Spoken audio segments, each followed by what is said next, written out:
అన్నవరం దేవస్థానం వారికి నా విజ్ఞప్తి. నా బిడ్డకి తలనీలాలు ఇద్దామని నేను వచ్చాను, కానీ అక్కడ ఇలా కట్ చేశాడు. ఎట్లీస్ట్ సారీ కూడా చెప్పలేదు, నాకు క్షమాపణ కూడా చెప్పలేదు. ఎంతలా పోరాడాను నేను, కానీ ఎవరు సమాధానం చెప్పలేదు. లాస్ట్కి ఒక అతను వచ్చి నేను గొడవ చేస్తే ఒక 4 రోజులు సెలవు ఇస్తాము అని చెప్పారు. అతనికి సెలవు ఇప్పిస్తాము తప్ప క్షమాపణ చెప్పించలేదు, ఏమీ చెప్పించలేదు. నా బిడ్డ అల్లాడిపోయింది. దీనికి ఎవరు రెస్పాన్సిబుల్? ఇలాంటి మా బిడ్డకి జరిగింది, రేపు ఇంకో బిడ్డకి కూడా జరగవచ్చు. ఇలా ఇంత నిర్లక్ష్యంగా నాకు మాటలు కూడా రావట్లేదు చెప్పడానికి. నా బిడ్డ అంతలా అల్లాడిపోయింది. అతను కట్ చేసినా అని కూడా చెప్పలేదు. నా బిడ్డ అసలు కదలలేదండి.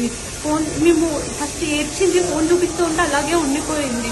తర్వాత అతను కట్ చేసి మేము చూడకముందు పౌడర్ రాశాడు. ఏంటిది అని చూస్తే ఇంకా బ్లడ్ కారుతూనే ఉంది.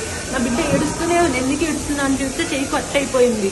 ఒక్కరు కూడా అసలు ముందుకు వచ్చి మాట్లాడలేదు మా గురించి. కానీ పసిబిడ్డ అంతలా ఏడుస్తుంటే అక్కడ నుండి వెళ్ళిపోయారు తప్ప ఎవ్వరూ ముందుకొచ్చి మాట్లాడలేదు, సారీ చెప్పలేదు, క్షమాపణ చెప్పలేదు.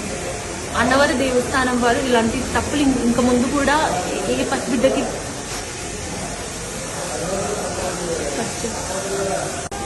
అక్కడ హెయిర్ కూడా లేదు. అతను అక్కడ ఇలా కట్ చేస్తాడు. పాప ఏమైనా కదిలిందా, కట్ అయింది అనుకుంటే